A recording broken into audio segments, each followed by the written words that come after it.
Hello everyone and welcome to another episode of the Wise Decision Maker Show, where we help you make the wisest and most profitable decisions. Today we'll talk about what personality types do best in hybrid work.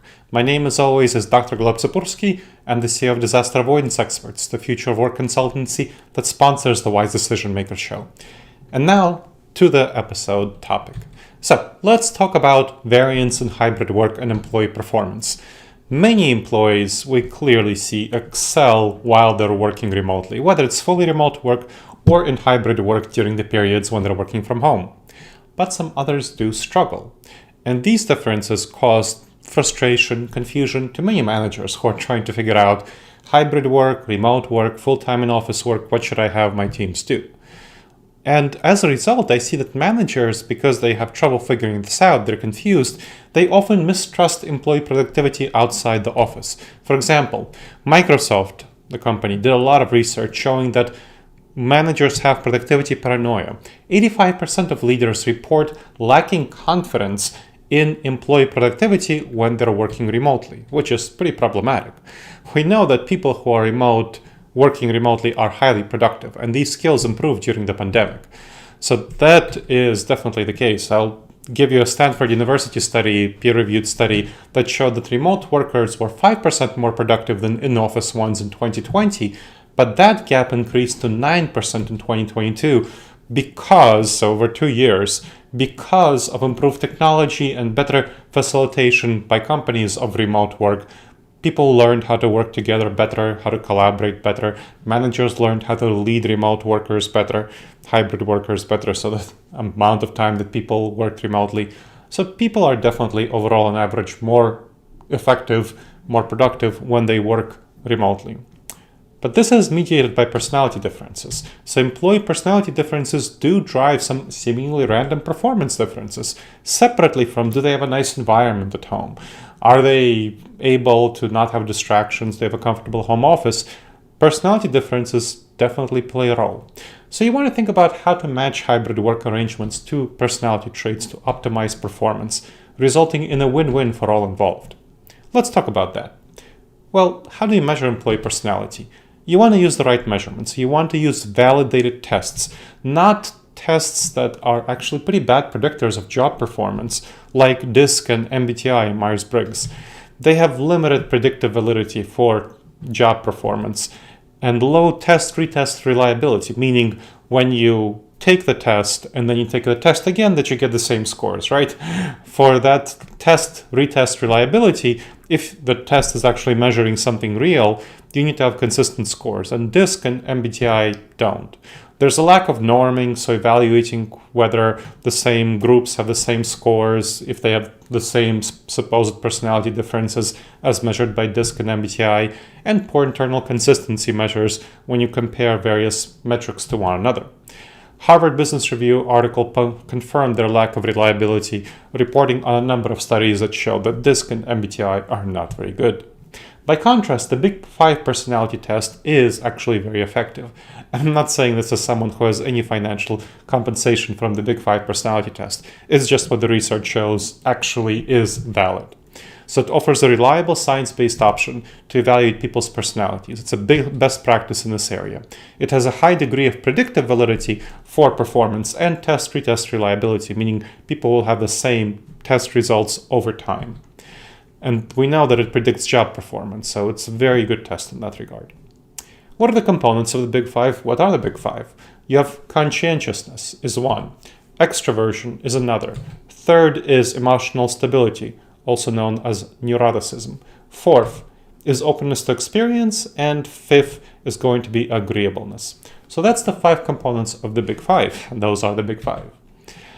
So employee assessment through the Big 5. The assessment is quite effective. Multiple studies show that it has predictive power. For example, a study found that higher conscientiousness correlated with better performance in 5 occupational groups. So my clients administer Big 5 personality test to employees along with a survey focused on hybrid work and the same changes in employee performance during the time that we implemented the hybrid work policies. Let's talk about the Big 5, conscientiousness and performance while people are working remotely, whether it's hybrid work or fully remote work. Conscientiousness refers to people who are organized, reliable, self-disciplined, they take initiative.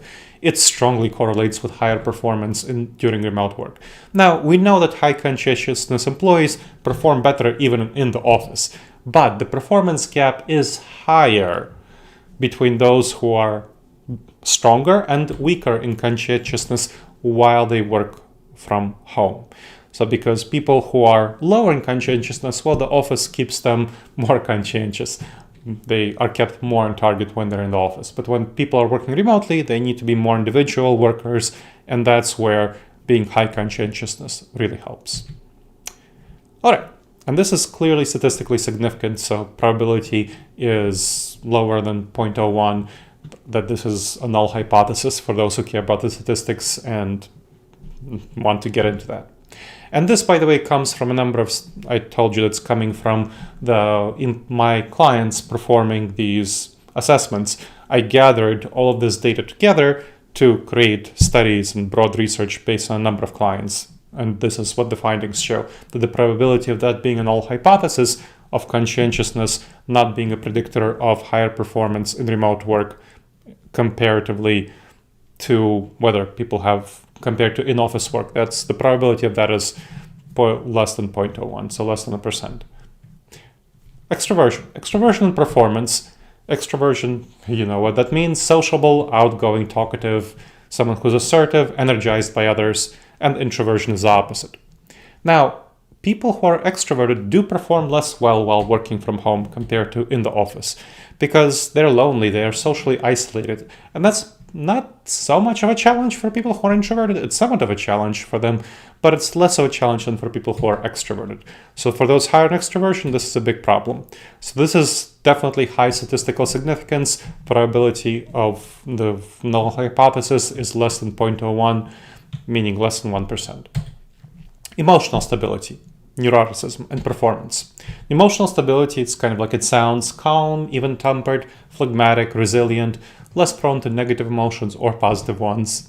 It predicts higher performance outside the office, with statistical significance of probability of null hypothesis less than 0.05, meaning less than 5%. So it's not as strong of a finding as we have for extroversion and conscientiousness. Remote work does require greater emotional self-regulation because you don't have the power of other people in the office to help regulate you and keep you grounded. So it's kind of understandable while working remotely, so people who spend their time working remotely, why having more emotional stability would be better.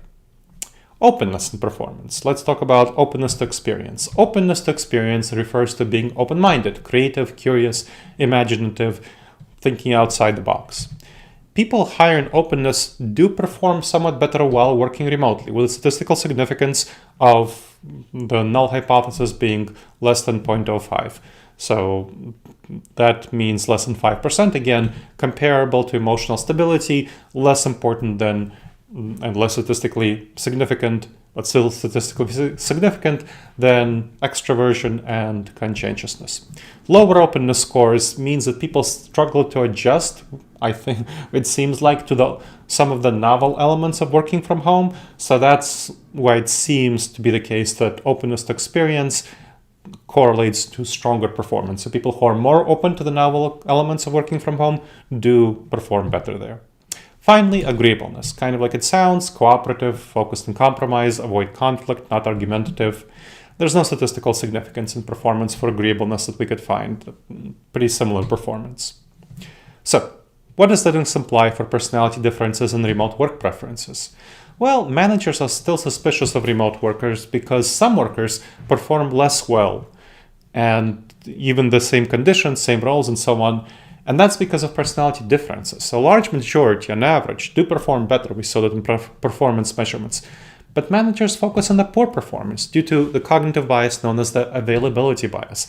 You focus on what's most easily accessible in your memory, which is likely to be negative experience with those bad performers.